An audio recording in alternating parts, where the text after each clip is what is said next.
The massive ships appeared in Earth's sky without warning. They were bigger than anything humans had ever built. The metal hulls stretched for miles across the blue atmosphere. People on every continent stopped what they were doing and looked up in fear and wonder.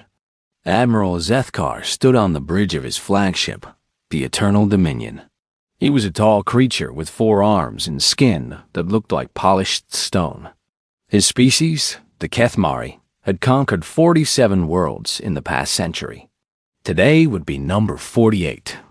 Begin the announcement, he told his communications officer. The message went out on every radio frequency, every television channel, every internet connection on Earth. The translation was perfect, fed through computers that have been studying human languages for decades. People of Earth, the voice said, you are now part of the galactic hegemony. Your planet has been classified as a slave world. Your species will serve the greater good of the galaxy. In the United Nations building in New York, delegates sat in shocked silence. The Secretary General, Maria Santos, felt her hand shake as she gripped the podium. This cannot be real, whispered the Russian ambassador. But it was real. The alien ships hung in the sky like metal clouds, blocking out the sun in some places. Their weapons could be seen glowing beneath their hulls. Weapons that could turn mountains into glass. Admiral Zethkar had studied the humans for a long time. His science teams had watched their wars, counted their weapons, measured their technology. The humans were still using chemical rockets to barely reach their own moon. Their most powerful bombs were laughable compared to what the hegemony possessed. Their planet was dying from pollution and climate change. Their nations fought each other over resources and old grudges. They were perfect slaves, desperate enough to accept help, weak enough to control. Sir, his tactical officer reported, we are detecting movement from their military forces. Zethkar's 4 eyes focused on the display screens. Human aircraft were rising to meet his fleet. Tiny fighter jets and bombers, moving like insects against his massive ships. Let them come, he said with what humans would call a smile. It will be a good demonstration. The human pilots knew they were probably flying to their deaths. Captain Sarah Chun of the U.S. Air Force had volunteered for the first wave. As she climbed toward the alien ships, she thought about her daughter back home, about all the children who would grow up as slaves if this failed. All wings, this is Blue Leader, she said into her radio. Remember, we're not trying to win. We're trying to show these things that we won't go quietly. The first human missiles struck the alien shields and disappeared in flashes of light. The energy barriers around the ships flickered but held strong. The aliens fired back with beams of pure energy that turned the human aircraft into vapor. But more kept coming. From every military base on Earth, everything that could fly was launched. Old cargo planes loaded with explosives flew alongside the newest stealth fighters. Civilian pilots in crop dusters and private jets joined the attack. It was hopeless, but they did it anyway. Admiral Zethkar watched the slaughter with growing unease. His weapons were destroying the human aircraft easily, but there were so many of them. And they kept coming even when it was clear they could not win. Admiral, his science officer, spoke up. This behavior is unusual. How so? In our previous conquests, the native species would surrender once they saw our superior firepower. Or they would send their best warriors in organized formations. These humans are throwing everything they have at us, including civilians. Zethkar looked at the tactical display. Red dots representing human aircraft covered the screen like a rash. They were not fighting like soldiers. They were fighting like cornered animals. No matter, he said. Begin the harvest. The harvest ships were smaller than the warships, but still enormous by human standards. They descended toward the major cities, their tractor beams reaching out to grab buildings and vehicles and people. New York was the first target. The massive beam of energy reached down from the sky and began lifting everything in its path. Cars, buses, and entire city blocks rose into the air, but the humans did not run. Police officers and firefighters stayed. at their posts, trying to help people escape, even as the alien beam pulled at them. National Guard units fired their weapons at the harvest ships until the last possible moment. Civilians formed human chains to pull each other away from the beam's reach. Maria Santos stood on the roof of the UN building as it began to rise into the air. She could have fled, but she stayed at the podium with her translator, broadcasting to the world. To all nations of Earth, she said as the building lifted higher, "We are not defeated. We are not slaves. Fight them with everything you have. Make them pay for every life they take." The signal cut off as the building disappeared into the alien ship. Similar scenes played out across the globe.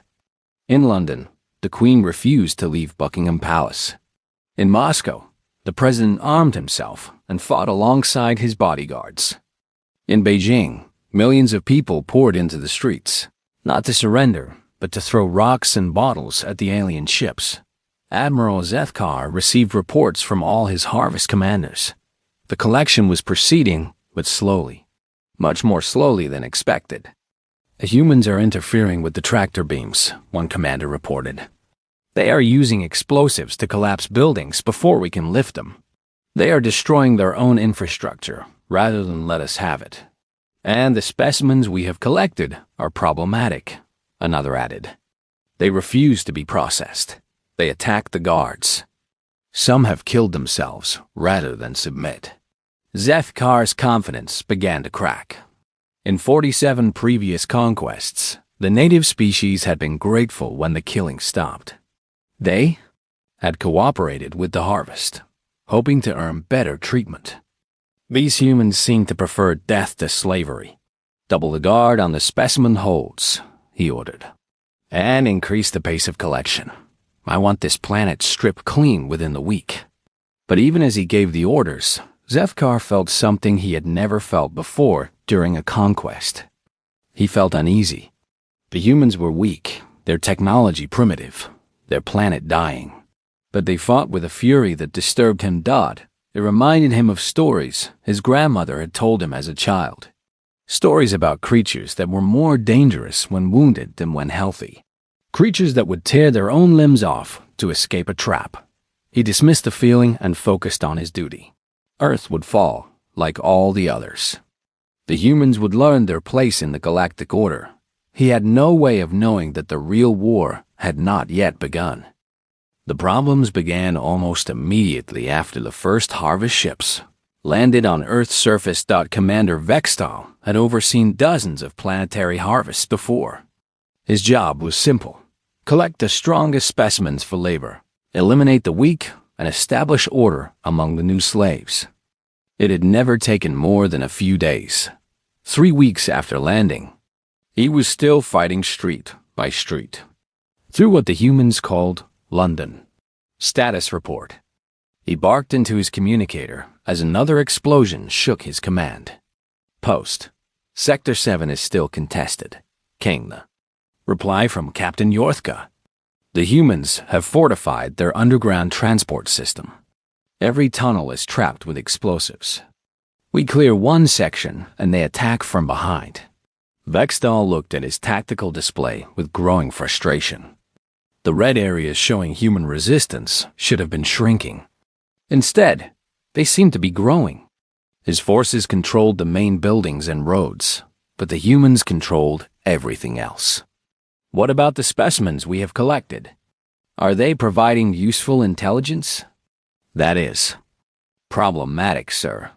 Vextal felt his blood temperature rise. Explain. The humans refuse to cooperate under interrogation. We have tried pain stimulation, fear conditioning, and reward systems. Nothing works. They either say nothing or give us false information. This was wrong.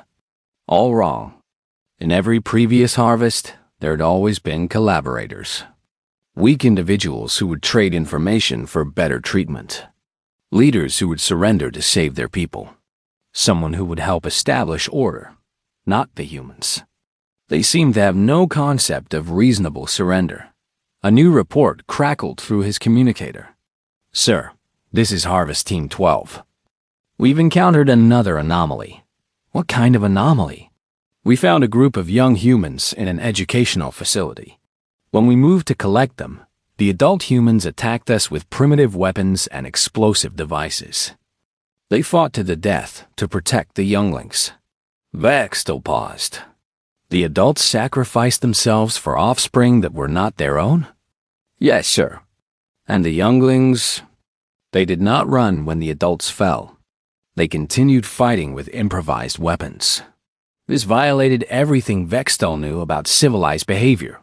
Adults protecting their own young was normal. But protecting the young of others, and young fighting instead of fleeing, suggested a level of group loyalty that bordered on mental illness. Sir, another voice interrupted. Medical team reporting. We need to discuss the human specimens. Dr. Melteran was the fleet's chief zoobiologist. She had studied hundreds of species and thought she understood the basic patterns of intelligent life. The humans were breaking all of her theories. The humans are physically much more resilient than we expected, she reported to Vextel. Their bone density is extreme. Their muscle fibers are designed for explosive movement. Their cardiovascular system can function under tremendous stress. That explains why they fight so hard, Vextel said. They are naturally aggressive. No, sir, that's not correct. They are not naturally aggressive in the way we understand it. They are naturally adaptive. Their brains show incredible flexibility under stress. They learn from each encounter and adjust their tactics. She brought up a holographic display showing human brain scans. Look at this. When we capture a human, their brain activity increases rather than decreases. They are constantly processing information, looking for weaknesses, planning escapes. And their pain tolerance is beyond anything we have recorded. We had to increase our interrogation equipment settings by 300% just to get their attention. Vextel studied the data with growing concern. What are you saying, Doctor? I'm saying we may have made a fundamental error in classification. These humans are not a slave species. They are a predator species that happens to be technologically behind us. The implications hit Vextel like a physical blow. Predator species were never harvested. They were either allied with or eliminated entirely. There was no middle ground. That's impossible, he said. Look at their planet. They fight among themselves constantly. They poison their own air and water. They cannot even unite their own species. Sir, Dr. Melteran said carefully, what if that behavior is not a sign of weakness? What if it is training? Before Vextel could respond, alarms began blaring throughout the command ship. Emergency lights bathed the bridge in red. Report, Vextel shouted. Sir, we're detecting massive energy signatures from the outer system. Something is approaching fast. The main display screen lit up with sensor data. Dozens of objects were moving toward Earth from the asteroid belt and the outer planets. They were moving too fast to be natural objects, but they did not match any known human technology. Admiral Zethkar appeared on the communication screen from his flagship in orbit. His four eyes were wide with concern. Commander Vextel, what is your assessment of the surface situation? The harvest is proceeding, but resistance is much stronger than anticipated. Admiral, we may need to revise our classification of this species. That may not be necessary, Zethkar said grimly. We have a larger problem. Long-range sensors are detecting incoming vessels. Hundreds of them. Human reinforcements? That's impossible. We monitored their space capabilities for decades. They have barely left their own moon. That's what we thought. But these ships are not coming from Earth. They are coming from throughout the system. Hidden bases, asteroid mining operations, deep space stations that we never detected. The tactical officer's voice cut through the conversation. Admiral, we're receiving a transmission from the incoming fleet. Put it through. The voice that came through the speakers was human, but calm and cold in a way that made Vextel's skin crawl. Attention Galactic Hegemony Forces. This is Admiral Rachel Morrison. commanding the Soul Defense Network. You have 30 minutes to release all human prisoners and withdraw from Earth orbit. After that time, we will begin shooting. Zethkar's translator worked frantically to process the human's words. Soul Defense Network? Admiral Morrison, our records show no such organization. The human woman's laughter was not pleasant. Your records are incomplete. We've been watching you watch us for a very long time. Did you really think a species that survived ice ages and asteroid impacts would put all their eggs in one basket? Vextel felt his confidence evaporating.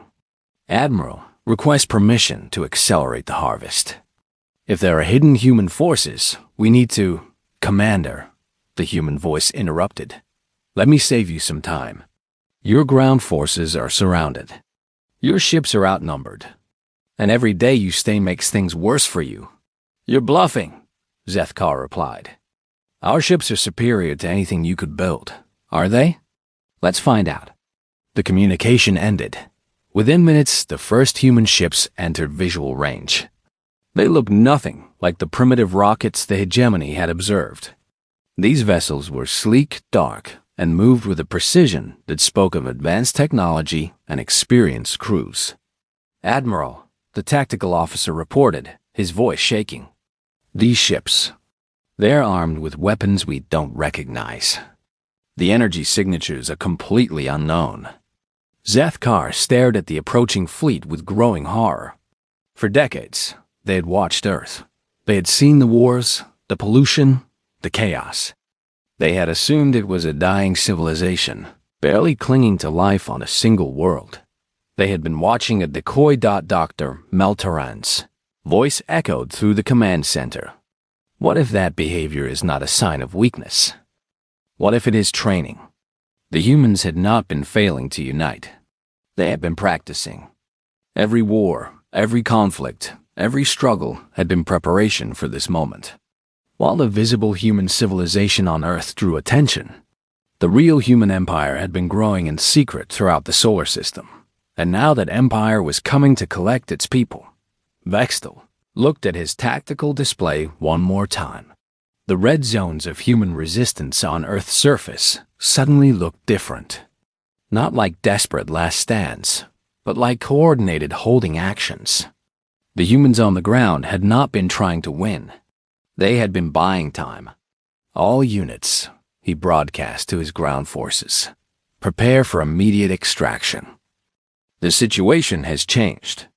As the first human warships opened fire, Vextel realized that everything they thought they knew about humanity had been wrong. These were not primitives to be enslaved. They were something much more dangerous. They were survivors who had learned to plan ahead. Admiral Rachel Morrison watched the alien fleet through the bridge windows of her flagship, the UNS Retribution. She had been born on Ceres Station 43 years ago and had never set foot on Earth. But like all humans in the outer colonies, she knew exactly what the blue planet meant to her people. Home, the cradle, the place where humanity began its journey to the stars. And now aliens had dared to call her people slaves. Status. Report, she said to her tactical officer. 247 human vessels are in position. Lieutenant Commander Singh replied. Mining ships from the asteroid belt, patrol craft from the Jupiter moons, deep space exploration vessels, and our full military fleet. The aliens appear to have 86 ships of various sizes. Morrison nodded. The numbers looked good, but numbers were not everything.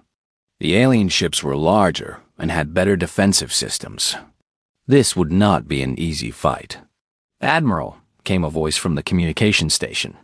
We're receiving a transmission from the alien flagship. Put it through. The face that appeared on the screen was unlike anything most humans had ever seen. Admiral Zethkar had 4 eyes, skin like polished granite, and a mouthful of teeth that looked designed for tearing meat. Admiral Morrison, the alien said through his translation system, I propose a negotiation. We will withdraw our harvest operations from your planet. In return, you will allow us to leave this system peacefully. Morrison studied the alien's face for a long moment. Behind her, the bridge crew waited in absolute silence. "Negotiation," she said finally. "That's an interesting word coming from someone who showed up uninvited to steal my people. Your species was classified as suitable for labor under galactic law. 847.3. We were following established protocols. Morrison's voice was flat and cold. "Let me tell you about human protocols, Admiral. When someone threatens our children, we don't negotiate. We eliminate the threat." Zethkar's four eyes narrowed. "You are outnumbered by the greater galactic community. Earth is one small world among thousands. If you resist, more fleets will come." Morrison smiled, but there was no warmth in it. "Let them come." The transmission ended. Captain Sarah Okafor commanded the mining vessel Heavy Lifter. It was not a warship, just a converted asteroid processor with engines that could push mountains through space. But today, it would serve a different purpose. "All civilian vessels," Morrison's voice came through the fleet communication system. "You know your targets. The aliens think we're primitives because we use kinetic weapons. Let's show them why momentum is still the most fundamental force in the universe."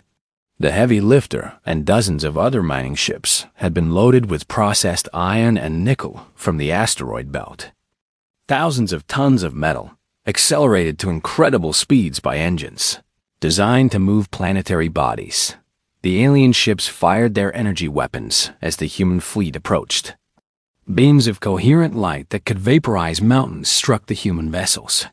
But the humans had learned from watching alien technology for decades. Their ships were covered in ablative armor and reflective surfaces that scattered the energy beams. More importantly, the human ships were expendable. Every vessel in the fleet had been built with one purpose: to get close enough to the alien ships to hurt them. The first salvo of kinetic projectiles struck the alien fleet like a hammer blow. Chunks of processed metal moving at tremendous speed punched through energy shields and armor plating that had never been designed to stop solid projectiles. On the bridge of the Eternal Dominion, Admiral Zethkar watched in horror as 3 of his cruisers simply disappeared in explosions of vaporized metal. "How are they doing this?" he demanded of his science officer. "Admiral, their weapons are completely kinetic. Solid projectiles accelerated to extreme velocities. Our shields are designed to deflect energy weapons, not physical impacts, then adapt the shields. Sir, that would require a complete reconfiguration of our defensive systems. It would take hours. Hours they did not have." The human fleet was already launching a second wave of attacks, but the humans were taking losses too. The alien energy weapons were devastating any ship they could focus fire on. The UN's Defiance, a patrol ship from Europa, took a direct hit and simply ceased to exist. The mining vessel New Horizon lost its engine section and went spinning into the void. Morrison watched her people die and felt something cold settle in her chest. Every loss was a friend, a colleague, someone she had trained with or shared meals with. The outer colonies were small communities where everyone knew everyone. "Admiral," her tactical officer reported, "we're receiving distress signals from Earth. The aliens are accelerating their ground operations." On the planet below, Commander Vextal had received new orders from Admiral Zethkar. With the human fleet engaging the orbital ships, there was no time for a careful harvest. The ground forces were to collect as many specimens as possible and prepare for immediate departure. But the humans on Earth had other plans. Marcus Webb had been a construction foreman before the aliens arrived. Now he was something else entirely. He stood in the ruins of downtown Chicago, surrounded by a makeshift army of police, firefighters, construction workers, and ordinary citizens who had picked up weapons. "Listen up," he shouted over the sound of alien aircraft overhead. "Those ships up there are fighting for us. Our job down here is simple. Make sure the aliens can't take anyone else." The plan was desperate but effective. Every major city had been evacuated into the underground systems, subways, storm drains, utility tunnels, abandoned mines. The humans had turned their own cities into traps.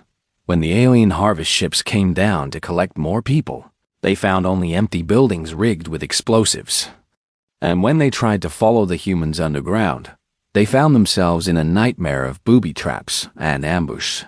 Sergeant Kim Patel had been with the British Special Air Service before the invasion. Now she led a mixed group of soldiers and civilians through the London Underground, striking at alien patrols and disappearing before they could respond. The key is mobility, she explained to her team as they prepared another ambush. We know these tunnels better than they do. We hit them hard, kill as many as we can, and vanish. Make them afraid to leave their ships. The tactics were working. The alien ground forces found themselves trapped in urban warfare against an enemy that refused to fight fair. Every building could hide snipers. Every sewer entrance could conceal a bomb. Every civilian could be carrying weapons. Commander Vestal's carefully planned harvest operation was falling apart. His troops were taking casualties in every engagement, and the specimens they managed to collect were minimal compared to their losses. Sir, his communications officer reported, Admiral Zethkar is ordering immediate evacuation. The orbital battle is not going well. In space, Admiral Morrison's fleet was paying a terrible price for every alien ship destroyed. But they were winning.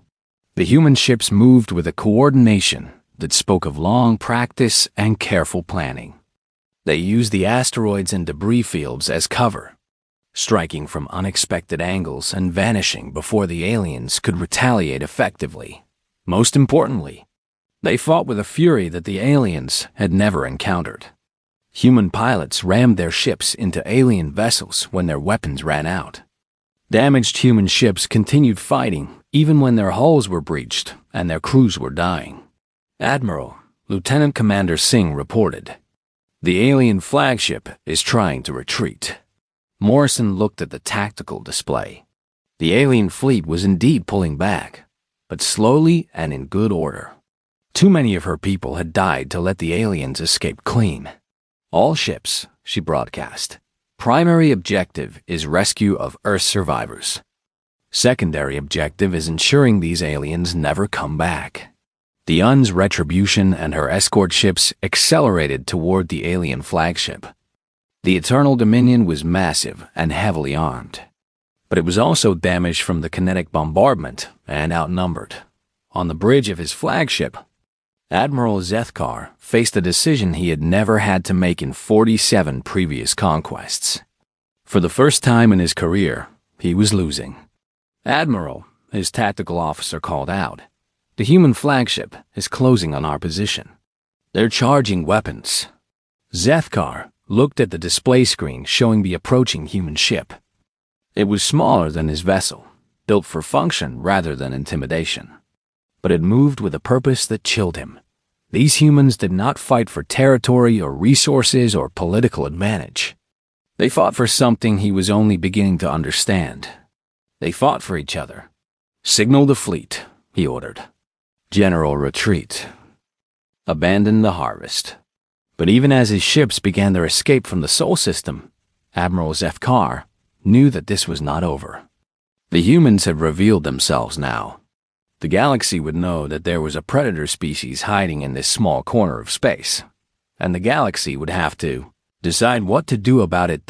As the last alien ship disappeared into hyperspace, Admiral Morrison began the long task of rescuing human survivors from Earth and counting their losses. The battle was won, but the war was just beginning. The humans had announced themselves to the galaxy in the most violent way possible. There would be consequences.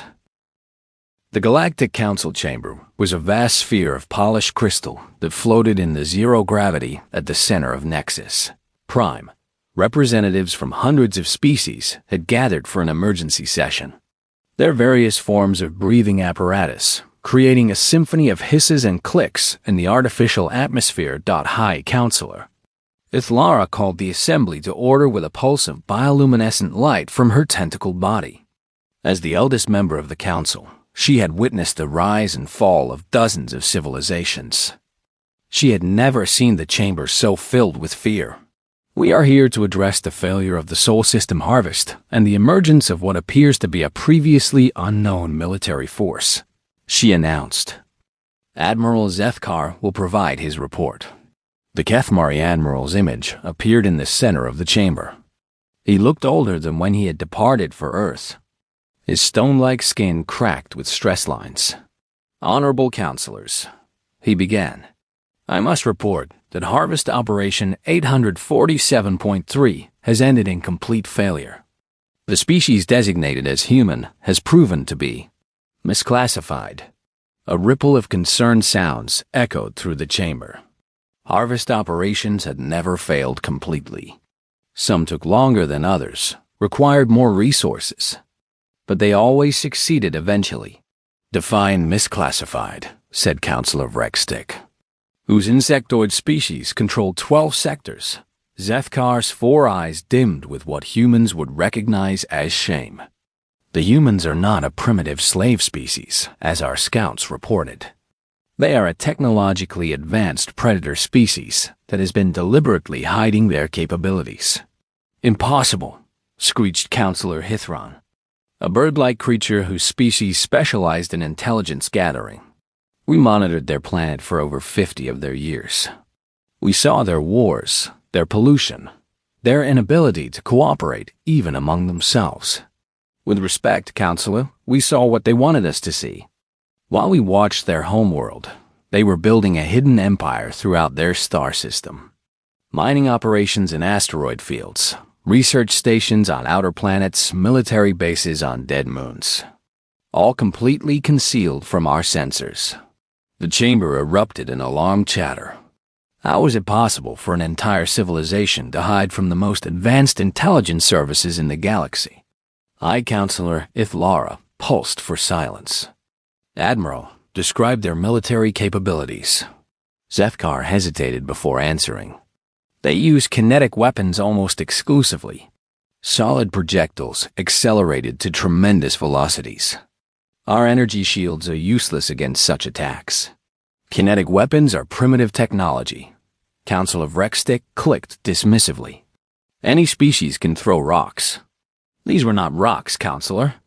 They were precisely manufactured projectiles weighing thousands of tons, moving at speeds that approach 10% of light velocity. When they impact a ship, there is no ship left to salvage." The chamber fell silent as the implications sank in.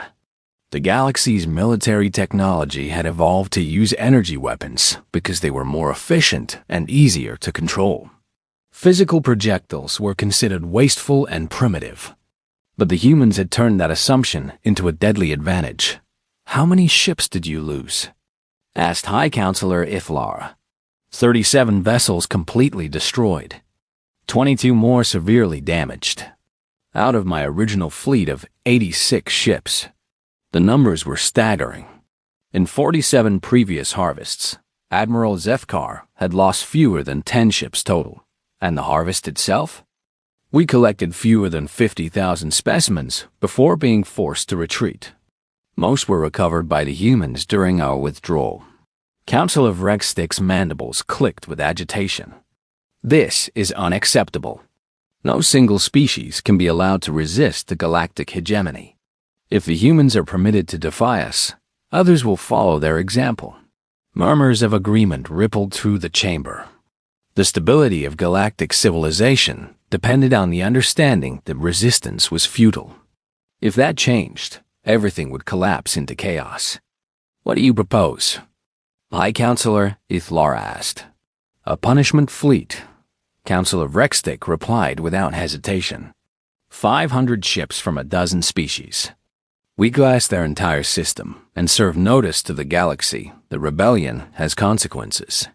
"Seconded," said Counselor Hithron. "The human species must be eliminated completely. We cannot allow their defiance to inspire others." But as the Council debated the formation of a punishment fleet, events were already moving beyond their control.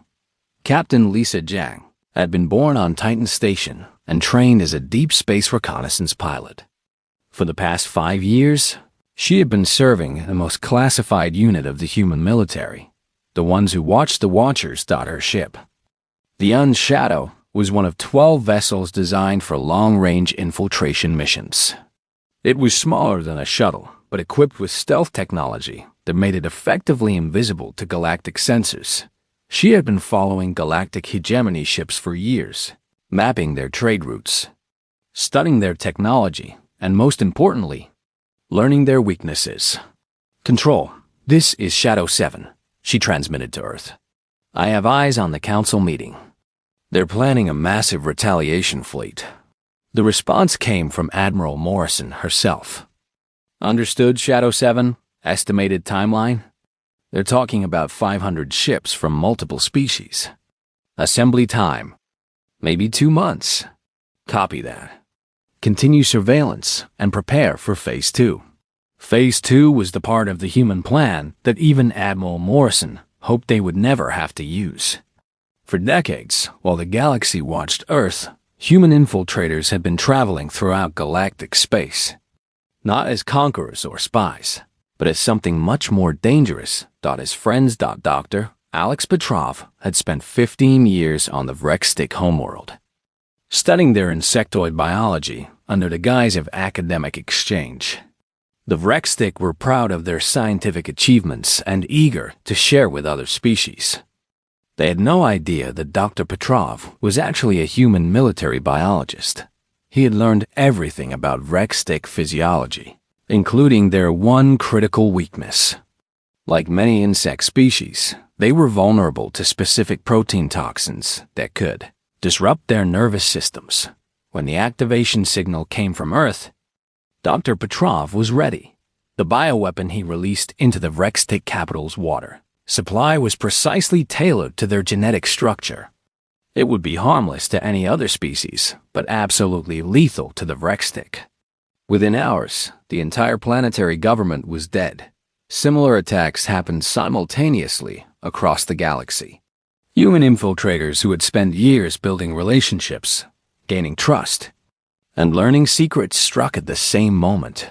On the Hithran homeworld, Lieutenant Sarah Park activated a computer virus she had spent 3 years designing. It spread through their entire information network in minutes, crashing their economy and their ability to communicate with their colonies.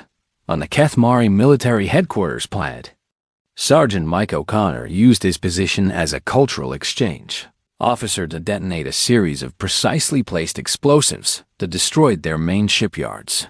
Across the galaxy, critical infrastructure failed, governments collapsed, and military forces found themselves blind and leaderless. In the Galactic Council chamber, High Counselor Ithlara received the first emergency reports with growing horror. "The Vrextic homeworld has gone silent," her communications officer reported. "No response to any signals. The Hithran Sector Command is reporting complete system failures across their entire network. Kethmari Military Command is requesting emergency assistance. Their shipyards have been destroyed." The reports kept coming. Species after species reporting catastrophic failures, terrorist attacks, system-wide breakdowns, all happening at exactly the same time. How is this possible? Counselor Hithran screeched, his feathers standing on end. How could so many critical failures happen simultaneously? The answer came in a transmission from Earth that reached every functioning communication system in the galaxy. Admiral Rachel Morrison's image appeared in the council chamber. She was wearing her full dress uniform and looked directly into the camera with cold, steady eyes. "Members of the Galactic Council," she said, "this is Admiral Morrison of the Soul Defense Network. Your forces attempted to enslave our people. We consider this an act of war." High Counselor Ithlara felt her tentacles go rigid with fear. "Admiral Morrison, surely we can negotiate." "We tried negotiation," Morrison interrupted. "Your Admiral Zethkar rejected our offer of peaceful withdrawal. So now we're speaking the only language you seem to understand. You are one species among hundreds. Counselor Hithron protested. You cannot fight the entire galaxy. Morrison smiled, but it was not a pleasant expression. We're not fighting the galaxy, Counselor. We are the galaxy. For 50 years, we've been living among you, learning from you, becoming your friends and colleagues and trusted advisors. How do you think we learned so much about your military capabilities? The terrible truth began to dawn on the council members. The humans had not just been hiding on the outskirts of galactic civilization. They had been infiltrating it. Every world, every station, every ship in your space has humans on it, Morrison continued. They've been there for decades, preparing for this day. And now that you've threatened our homeworld, they have their orders. What do you want? High Counselor Ithlara asked, her voice barely a whisper. What we want, Morrison said, is very simple. You leave humanity alone. Forever. 6 months after the failed harvest of Earth. The galaxy was dying. High Counselor Ithlara floated in the ruins of what had once been the most magnificent conference chamber in known space. The crystal walls were cracked and darkened, life support systems failing, and half the delegate positions empty forever. The Rextic homeworld was silent. An entire species of 12 billion individuals simply gone. The bioweapon the humans had unleashed was so precisely targeted that it left their cities intact but their streets filled only with empty shells. The Hithran had survived, but their civilization had not. Without their information networks, their far-flung colonies could not coordinate trade or defense. Pirates and warlords picked off their outer worlds while their core systems struggled with economic collapse and civil war. The Kethmari military machine, once the backbone of galactic hegemony enforcement, was crippled. Their shipyards destroyed, their command structure decapitated. Their remaining fleets scattered and demoralized. And still the humans were not finished. Counselor, her aide whispered, we're receiving another transmission from the Sol system. Idlara's tentacles drooped with exhaustion. Every communication from the humans brought news of another species brought low, another government toppled, another trade route severed. Admiral Morrison's face appeared on the cracked display screen. She looked exactly the same as she had 6 months ago. But somehow the calm in her eyes had become even more frightening. Aye, Counselor, Morrison said with polite formality. I thought you should know that the Zeftai have agreed to our terms. The Zeftai had been one of the few species to maintain neutrality in the growing conflict. Their merchant fleets carried goods throughout the galaxy, and their banks financed trade across hundreds of worlds. If they had surrendered to human demands, what terms? Ithlara asked, though she suspected she already knew. Complete withdrawal from all human-claimed systems. Recognition of human sovereignty. And most importantly, they've agreed to stop using slave labor entirely. The economy will collapse, Ithlara protested weakly. Half the galaxy's infrastructure depends on forced labor. Morrison nodded. Yes, it will. That's the point. The revelation of human infiltration had led to a galaxy-wide witch hunt as species tried to identify and eliminate human agents. But it was already too late. The humans had not just infiltrated governments and militaries. They had become part of them. Dr. Elena Vasquez had been the chief medical officer on the Yithkan homeworld for 20 years. The Yithkan trusted her completely, which made it easy when she convinced them to accept a new vaccination program for their children. The vaccine was real and effective against a dozen common diseases. It also contained a genetic marker that would make the Yithkan completely sterile if they ever attacked human space. We're not monsters, she explained in her final transmission before evacuating. Your children will live full, healthy lives. They just won't be able to have children of their own unless you keep the peace. Professor James Kim had taught galactic history at the University of Nexus Prime for 15 years. His students loved him for his passionate lectures about the rise and fall of civilizations. None of them suspected that he was rewriting their textbooks in real time. gradually changing the historical narrative to make human values seem more reasonable and attractive. When the crisis began, half of his former students were already in positions of influence throughout the Galactic Council bureaucracy. They carried his ideas with them, spreading human concepts of individual rights and species, autonomy like a philosophical virus. Captain Maria Santos had spent a decade as a shipping coordinator in the Galactic Commerce Authority. She knew exactly which trade routes were critical to which species, which resources flowed where, and what would happen if those flows were suddenly interrupted.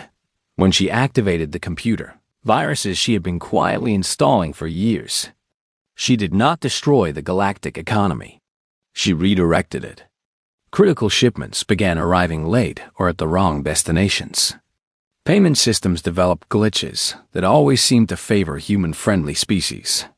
Trade agreements mysteriously disappeared from computer databases, but perhaps the most devastating attack came from someone whose existence the Galaxy Council had never suspected. Admiral Morrison received a priority transmission from Agent Phoenix, humanity's highest-placed asset in the galactic government. "Admiral," the familiar voice said, "it's time for the final phase." For 30 years, Agent Phoenix had been the Galactic Council's most trusted military advisor. They had guided strategy decisions, recommended resource allocations, and helped plan the expansion that had brought slavery to a dozen new species.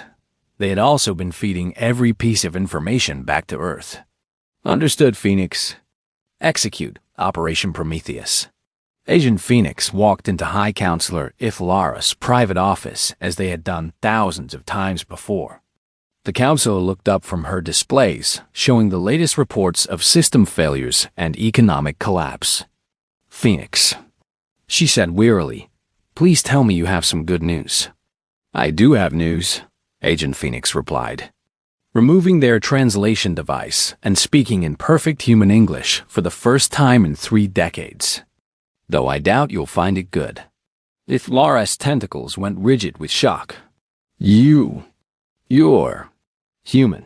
"Yes, and I've been sending every military secret, every strategic plan, every weakness of every species in the galaxy back to Earth since before you were born." The High Counselor's breathing apparatus wheezed as her respiratory system struggled with the shock. "That's impossible. Phoenix has been with the Council for 30 years. We scanned you, tested you, verified your genetic structure." Agent Phoenix smiled sadly. "Genetic modification, surgical alteration, biochemical enhancement, and 30 years of the best acting classes Earth had to offer. It wasn't easy, but it was necessary." "Why?" Ithlara whispered. "Why would you do this to us?" "Because someone had to be ready for this day," Phoenix replied. "When you came to enslave our people, did you think we would just accept it? Did you think there would be no consequences?" Phoenix activated a small device that had been hidden in the council chambers for years. The master computer core that controlled everything from life support to communications began systematically wiping itself clean. "This isn't over," Ithlara said desperately. "There are still species that resist you. The Outer Rim territories, the isolationist worlds, the deep space nomads. They'll never surrender." "You're right," Phoenix agreed. "Some species will never accept human terms. They'll fight to the end, go down with their ships, die as free beings rather than live under our rules." Ithlara felt a moment of hope. If some species would resist, perhaps the galaxy could still be saved. "We respect that choice," Phoenix continued, crushing that hope. "Those species will be left alone to live or die as they choose. But they'll do it on dead worlds, cut off from galactic civilization, with no trade, no communication, and no technology more advanced than what they can build themselves. And the rest of us? The rest of you will adapt. Learn to live without slave labor. Learn to treat other species as equals instead of resources. Learn to ask permission instead of taking what you want." Phoenix moved toward the exit, then paused. High Counselor, for what it's worth, I'm sorry. Many of your people are good individuals who never wanted to hurt anyone. But your civilization was built on the suffering of others. It was always going to end this way eventually. As Phoenix left, Ithlar was alone with the dying displays and failing life support. Around her, the last functioning government in the galaxy was collapsing just like all the others. 3 years later, the transformation was complete. The galactic hegemony was gone. In its place was a loose confederation of independent species, each governing their own worlds according to their own values. Trade happened through negotiation rather than conquest. Disputes were settled through diplomacy rather than force. Some species thrived under the new system. Others struggled to adapt. A few had retreated to isolated corners of the galaxy, rebuilding their civilizations from scratch without human influence. Admiral Morrison stood on the observation deck of Luna Station, looking out at Earth through the transparent aluminum windows. The blue planet looked exactly as it had before the aliens came, but everything else had changed. Admiral, her aide reported, the Kethmari delegation has arrived for the trade negotiations. Morrison nodded. Admiral Zethkar had requested a meeting personally. The former Hegemony Fleet Commander now governed one of the few remaining Kethmari worlds, trying to build a new society from the ashes of the old one. Any weapons detected in their diplomatic party? No, Admiral. They've been very careful to follow all protocols. Morrison allowed herself a small smile. 3 years ago, the idea of alien species asking permission to enter human space would have been unthinkable. Now it was routine. She made her way to the conference room where Zethkar was waiting. The former admiral looked older, his stone-like skin marked with stress fractures, and his 4 eyes dimmed with what humans would recognize as regret.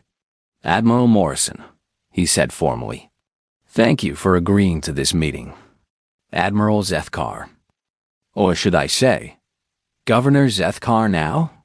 Just Zethkar, please.